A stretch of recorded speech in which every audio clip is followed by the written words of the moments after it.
ప్రముఖ పుణ్యక్షేత్రమైన శ్రీశైల దేవస్థానంలో భారీగా ఉద్యోగుల అంతర్గత బదిలీలు జరిగాయి. శ్రీశైల మహాక్షేత్రంలో 95 మంది ఉద్యోగులకు దేవస్థానం స్థానచలనం కలిగించింది.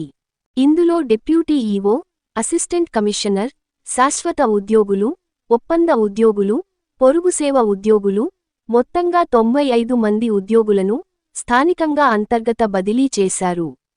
ఇంత పెద్ద ఎత్తున భారీ బదిలీలు జరగడం కూటమి ప్రభుత్వం ఏర్పడ్డాక రెండోవసారి.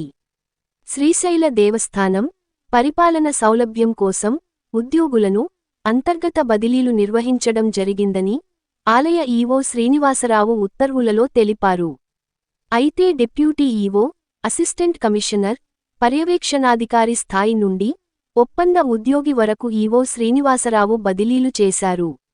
ఉత్తర్వుల ప్రకారం ప్రస్తుతం వారు నిర్వహిస్తున్న విధుల నుండి వారికి నూతనంగా కేటాయించిన విధులకు హాజరు కావాలని ఆలయ ఈవో శ్రీనివాసరావు ఉత్తర్వులలో తెలిపారు.